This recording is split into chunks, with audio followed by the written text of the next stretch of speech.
All right, welcome to another S&P 500 analysis. You probably have seen this monthly candle splatter all over social media by now. Almost every talking head and fool was probably talking about this monthly hammer type of candle.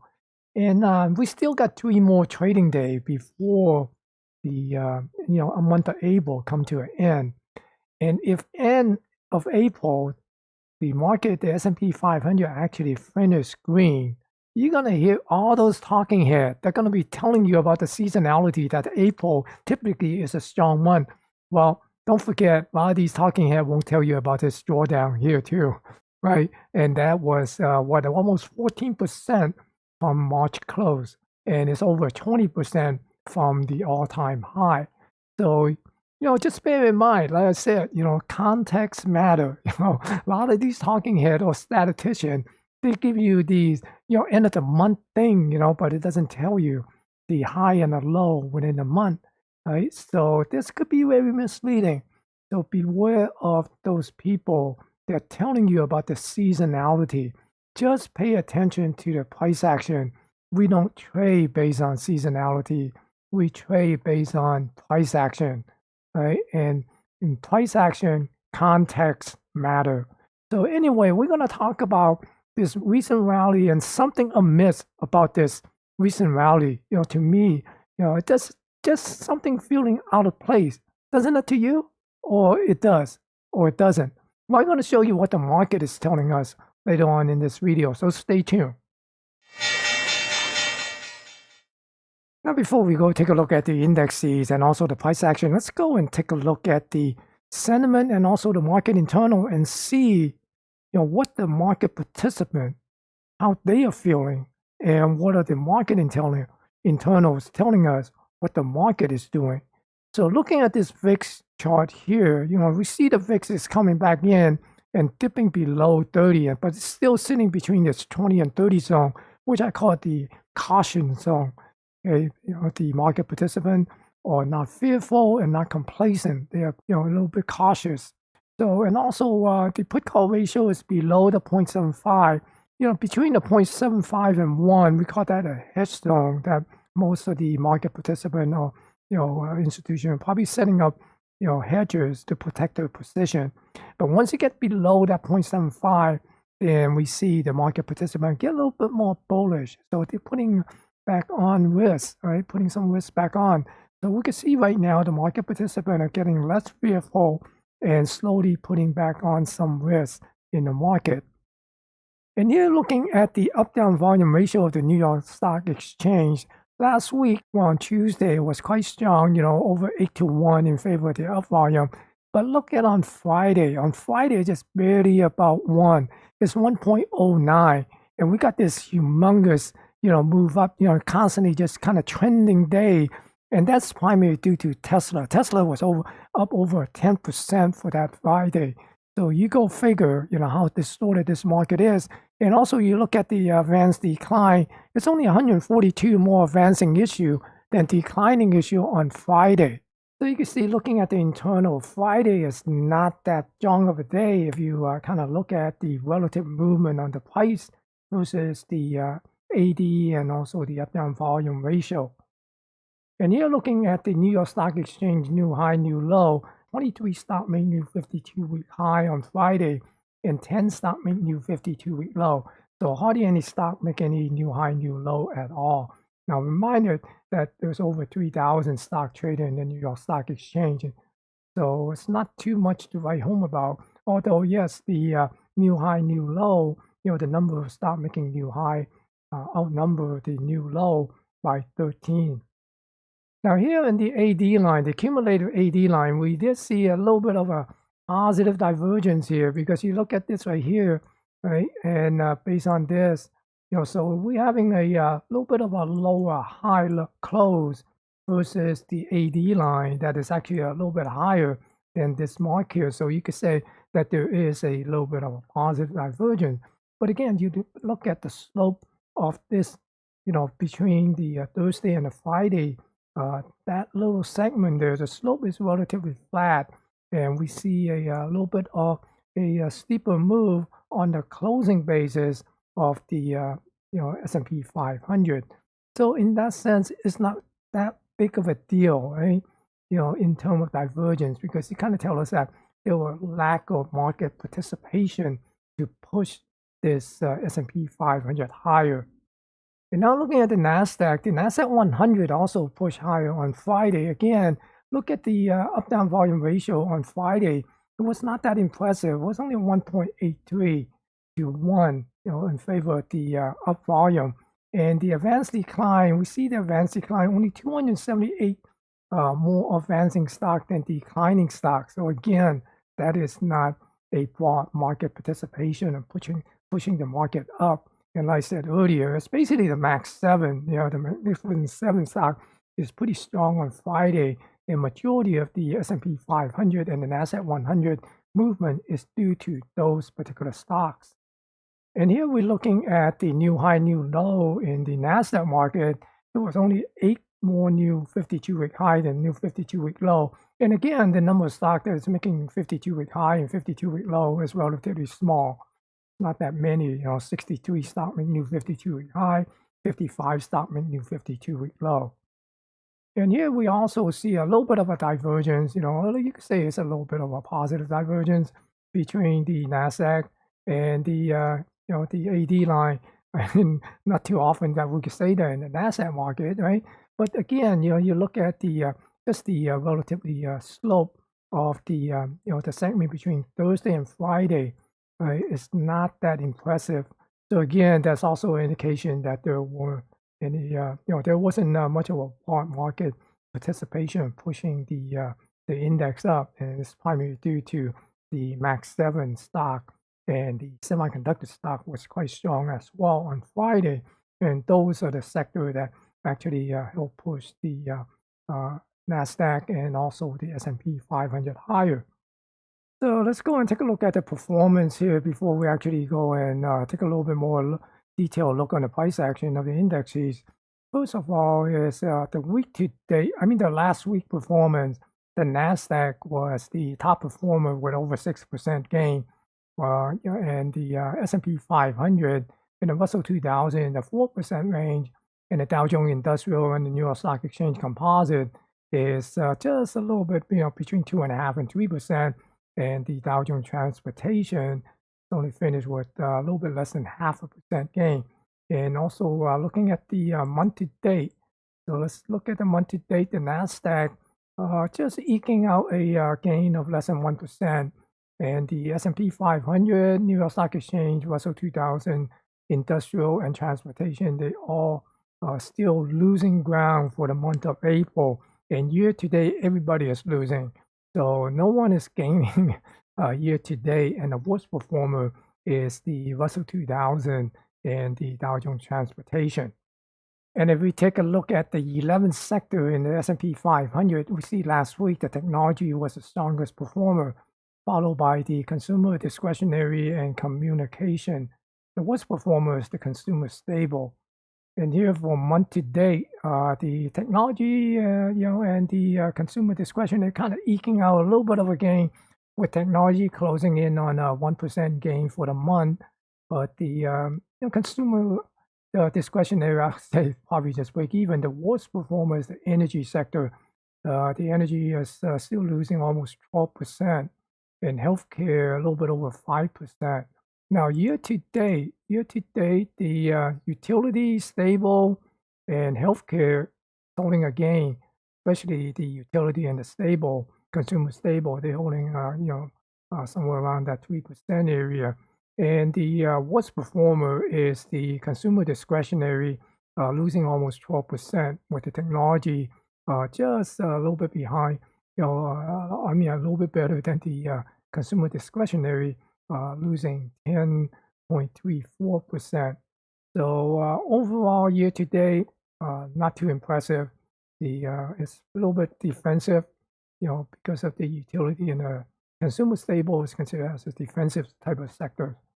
And here, looking at the Max 7 stock, I also have AMD and Supermicro on this list here, so it might kind of throw a little bit off. But regardless, we take a look at the week to date. Last week Tesla was the strongest performer, gaining 18%. And we see that Supermicro following behind almost 16%.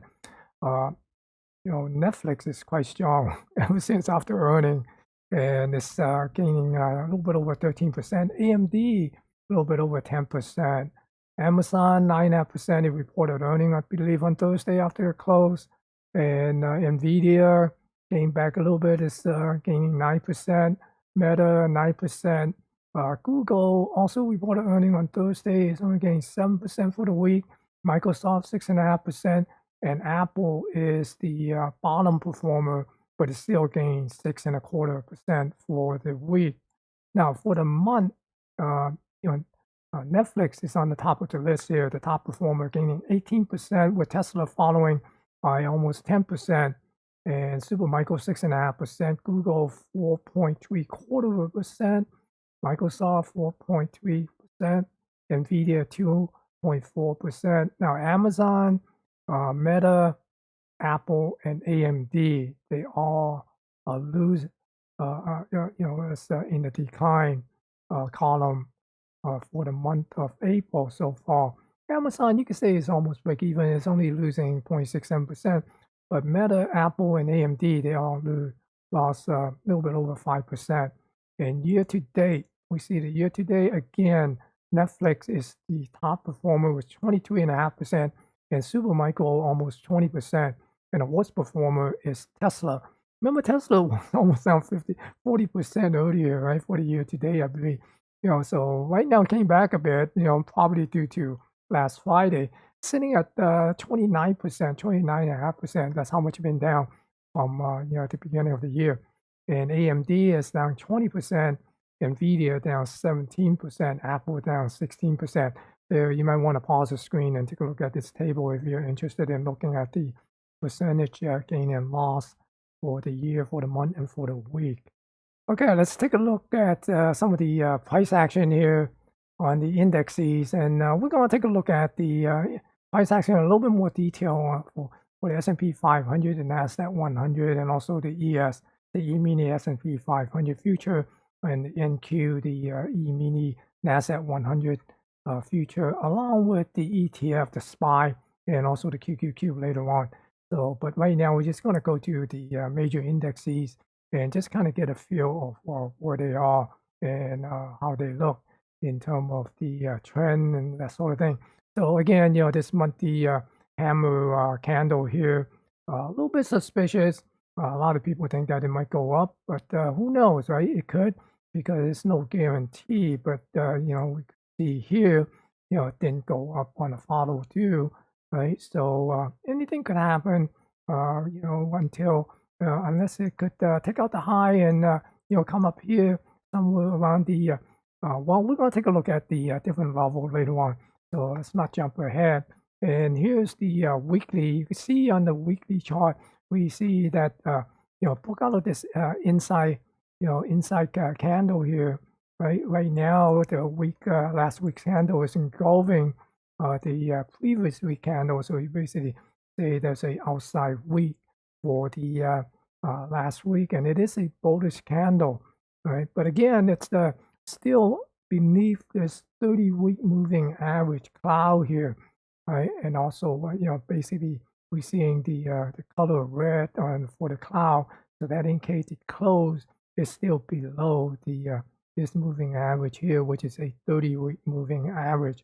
Now we just see a little bounce here off it close to this 5,000 mark, right? And also this trend line here. So it's all depend, what camp you're in, what are you watching? Because technical analysis is not one, fit all. It's all got a lot of different aspects of it, depending on what type of analysis that you are leaning, with on your trade or your analysis. So basically look for confluence, right? I mean, that's the key, confluence. The more different type of technical analysis, converge to a particular level, that give us more confluence. I mean, there are a lot more different type of trader is watching that level for reaction. And that's what happened near this 5,000 level. And here you can see on this daily chart here, you can see that we put in a, higher high here, this higher low. But again, it's all depends, right? If you're looking at this particular swing, then this high is have to go up to this high in order to put in a higher high. So we could see a little bit more bouncing here, or we could see a pullback. So it's all depends. It could be a pullback and then come up, or it could come up and then pull back. So there are a lot of different things, and we're going to talk about it a little bit more when we do a little bit more in-depth analysis of the price action later on in this video. And here's the Dow Jones Industrial. You can see that the Dow Jones Industrial also got a nice bounce off of this trend line, and also at this level near that 38,000 level. But again, it also is still below this 30-week moving average, 30-day moving average, and this is the 30-week moving average. Okay, so it is below these long-term moving averages here. So it's still in a downtrend as far as the price action is concerned, right? Even though if you look at this as a high and a low, then you basically have a little bit of a lower high and lower low.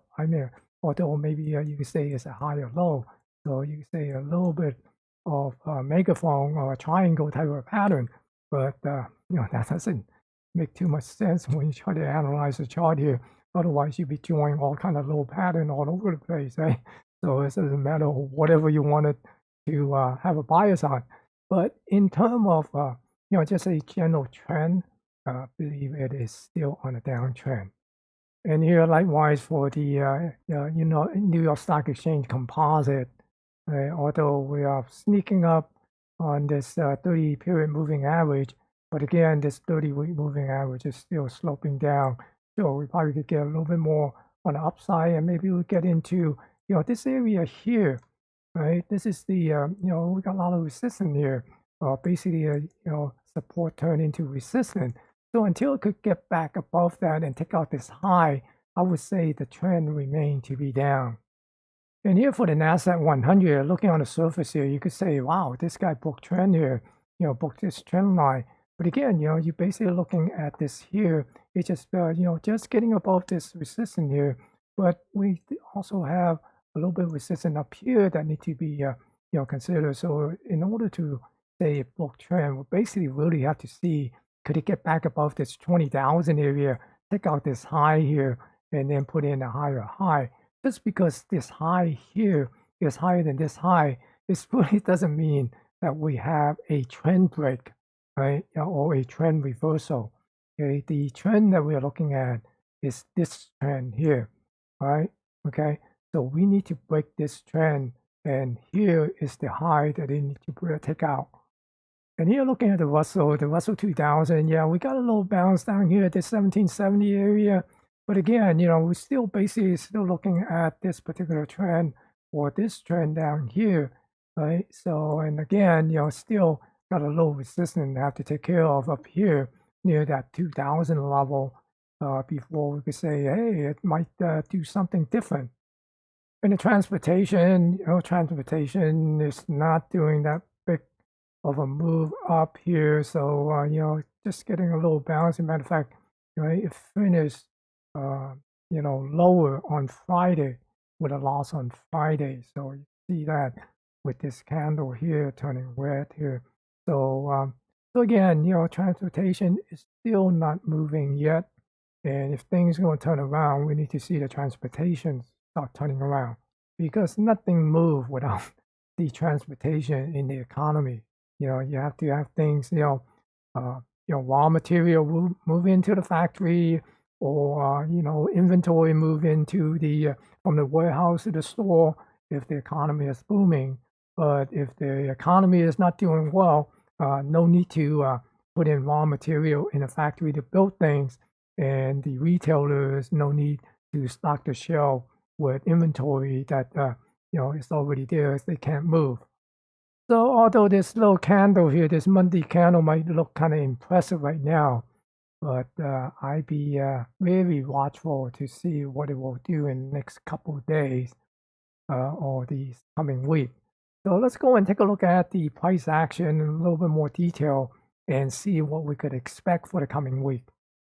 Okay, looking at this daily chart of the S&P 500, notice that it closed above this upper range of the weekly expected move and also above this 5500 price zone here. Remember last week we said, keep an eye on this 5400 zone. If it could break, then eventually it might be working itself up toward this 5800 zone.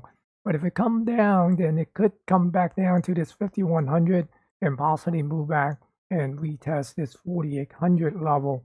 But right now, it seems to be trying to move away from this 5400 level. So we'll have to wait and see what it will do for the coming week. Definitely right now, it seems like it's still got a little momentum. Maybe come up and fill this gap. And based on what the market is pricing in for the coming week, it seems like it has a potential to come up, fill this gap, and get up to this 5700 area because the upper range, the market is pricing in somewhere between 5680 and 5665, I believe. And low range is somewhere down back here at the 5400 area between 5384.50 and 5330. So we'll see, right? Because right now it's sitting right here at this 5500 zone. So if it could move up from this 5500 zone, then look for this 57 area, the 5680, this upper range of the weekly expected move. But if it come back down, then we still have a possibility of looking at this 54. Then we put this 5400 zone back in play, and also this gap down here near the 5300 could be in play as well. So it could come down and fill this gap, or it could come up and fill this gap. So look for gap fill, I guess, for the coming week on the S&P 500. And here looking at the E-mini S&P 500 future, the ES, you see that the ES also closed above the 5500 area and also above the weekly upper range.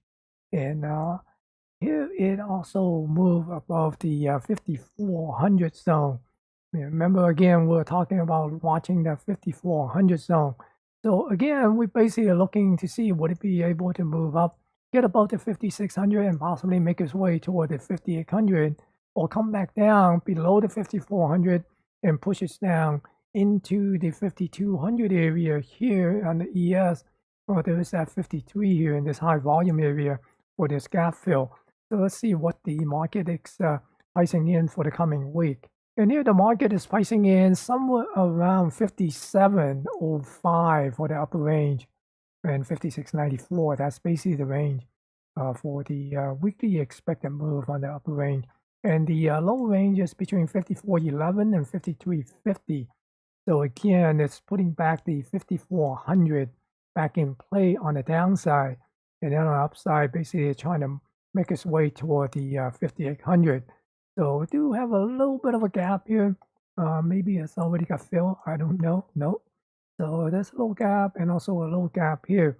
So again, for the coming week, we'd be looking to see would it be able to push about the 5600. And if it does, watch for the 5700, the upper range in play. And depending how it's going to move to this range, then 5800 could be in play, or it will get rejected and pushed back down to this 55 and move down to the 54. So keep an eye on the 54 once again. If it comes down to the 54, we could be looking at another flush down to the 52. But if it is remain above the 54, then we could be looking for a continuation effort move toward the 5800. I'm not sure it's going to make it up there or not because we do have a lot of economic report coming out. One big one is the non-farm payroll on Friday. I expect that non-farm payroll, if it's going to hit 4.3, then the market will probably be jubilant about that because they expect the Fed going to cut rate because the unemployment rate is going up. Again, you got to pay attention to what Dave Powell is saying. He doesn't care about inflation. He's worried about the job market.